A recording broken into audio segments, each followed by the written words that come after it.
What's going on, family? I'm Scrapbook Boxing, Museum of the Forgotten Fisticuffs series. I want to continue to examine 100 years of world championship fights. Wednesday, July 1st, 1953. Big Bob Baker was knocked out by Bob Satterfield 2 minutes and 32 seconds into the first round. Now, the fight took place at the Chicago Stadium, and the referee was Frankie Gilmore. He says no more as he stops the contest. 33.5-pound heavier opponent, Bob Baker, collapses to the canvas like a sack of potatoes from the vicious right-left hook combination thrown by Bob Satterfield. Now, Bob Baker stood 6 foot 2 inches. He weighed 214 pounds and walked into the ring with a record of 30 wins, 2 losses, 1 draw, and 17 knockouts. As for Bob Baker, he was 29 years old. He stood 6 foot 2 inches, he weighed 181 pounds, and walked into the ring with a record of 30 wins, 14 losses, 2 draws, and 23 knockouts. Now, who was Bob Baker? He was born in Canningbird, Pennsylvania. He died April 23rd, 2002. He was 75 years of age at the time of his death, and he would reside in Pittsburgh, Pennsylvania. Yes, I met Bob Baker. Fought from 1949 to 1959. Had a total bout career of 68 fights, 51 wins, 16 losses, 20 knockouts, and he was stopped 3 times himself. He fought fighters such as Johnny Holman, Julio Mendoza, Rex Lane and Tommy Hurricane Jackson, Nino Valdez and Coley Wallace, Willie James, Archie Moore. He was in the ring with Jimmy Slatt and Clarence Henry, Joe Baskey, and Charlie Doc Williams. Between October 28, 1952 and January 12, 1953, he faced Billy Gilliam, Cesar Bion, Rusty Payne, Jimmy Bivens. He was in the ring with Dale Hall and Elkins Brothers, as well as Frankie Daniels. Now, Bob Satterfield, his name was Robert Satterfield. He was born November 9th, 1923, St. Louis, Missouri. He died June 1st, 1977 in Chicago, Illinois. He was 53 years of age at the time of his death. Fought from 1945 to 1957. Total bout career of 79 fights. 50 wins, 25 losses, 35 knockouts. Now, he was stopped 13 times himself. He was managed by Ike Bernstein. Now, here's the thing with Bob Satterfield. Either he got you or you got him. Nothing to figure out. My dad knew Bob Satterfield from when Bob Satterfield came into Gleason's gym. Stillman's gym. He was in Stillman's gym. And he described Bob Satterfield as somewhat of a quiet guy, but no nonsense. He would fight you on a staircase, didn't care who you were or where he was. That's just how he was. And he fought in 1941, Golden Gloves, 147-pound champion. Served in the U.S. Army from 1942 to 1945. He was in the ring with fighters such as Charlie Doc Williams, Ezzard Charles, Clarence Henry, and Ray Augustus, Cleveland Big Cat Williams, Lee Omer, Bob Amos, and Archie Moore, Oakland Billy Smith, Sam Baruti, Jake LaMotta, Bob Fockworth, and Joey Maxim, Wesley Beaslem, Rex Lane, Johnny Holman, Frankie Daniels.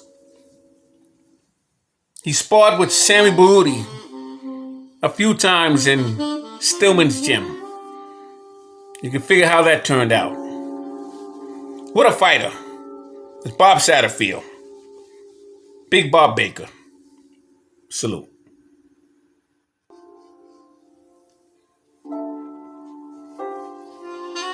Wednesday, January 13th, 1954. Cincinnati Cobra Ezzard Charles loses a unanimous decision to Rocky Marciano. He would come across hard-punching Bob Satterfield at the Chicago Stadium. Referee was Frankie Gilmore. He would stop the contest. Second round. Ezzard Charles lands a beautiful left hook on the chin of Bob Satterfield. 32 years old was Charles. Stood 6 foot, he weighed 189 pounds. And had a 73-inch reach in this bout. 84 wins, 10 losses, 1 draw.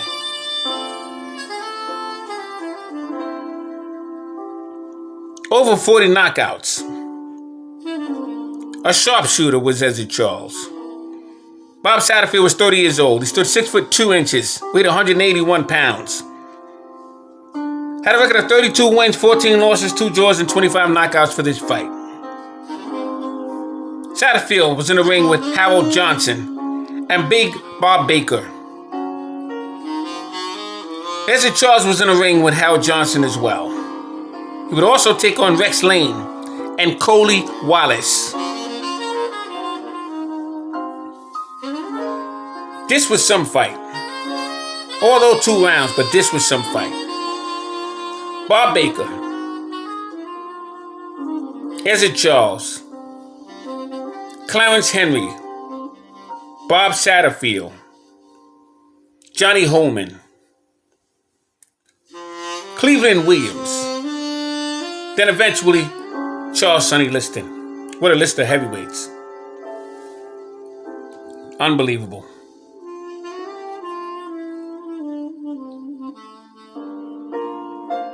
And you had Charlie Duck Williams.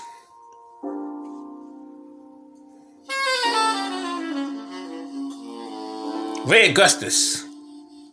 Willie James. Some names I'll tell you. But when Nino Valdez came on the scene,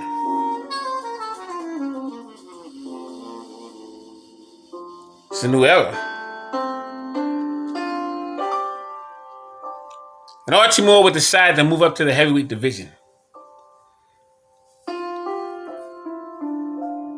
Won't see boxing like that again.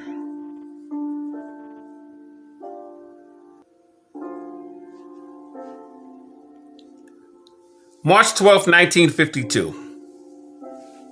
World Lightweight Champion Jimmy Carter defeats Luther Rawlings 10 rounds in Chicago. Now Luther Rawlings is to your left. Jimmy Carter to your right. Who was Luther Rawlings? His name was Lucas Minor Jr.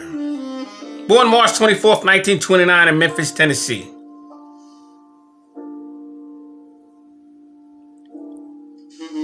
Weighed 135 pounds. Stood 5 foot 11 inches. Some say 6 feet. Now he fought from 1947 to 1959. He had a total bout career of 75, 35 wins, 14 knockouts, 24 losses. He was stopped 6 times and had 9 draws. Now the tragic moment in the life of Luther Rawlings. Killed a young man by the name of Talamag Barsi. 9 rounds. At the Arcadia Gardens in Detroit. Suffered brain tumor. Died the following day. And Luther Rawlings was a graduate to Sable High School. He would go to Chicago early in his life. Wanted to seek for better work. And what was amazing about Luther Rawlings suffered 2 broken legs after suffering a car accident and was told he would never walk again. 1 year later, after having a cast on both legs, he would be ranked number 1 in the lightweight division. And this was a year after the tragedy in the ring.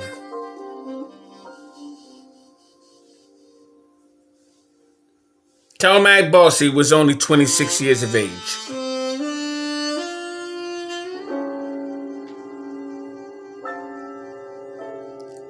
He would eventually retire from boxing, be a coach, at Leo High School. Special young man was Luther Rawlings. But he would get a shot at James Carter's title, March 12th, 1952.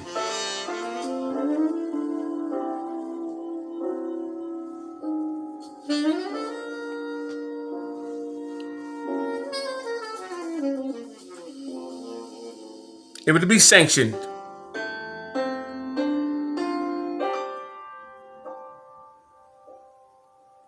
as a non-title bout.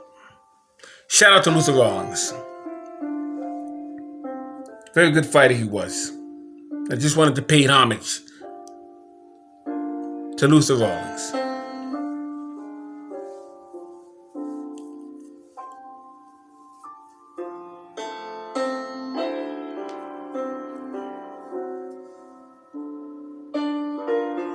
That's it for me, Scrapbook Boxing, Museum of the Forgotten Fisticuffs series. All great fights and all great fighters will never be forgotten on my channel. 100 years of world championship fights. Salute.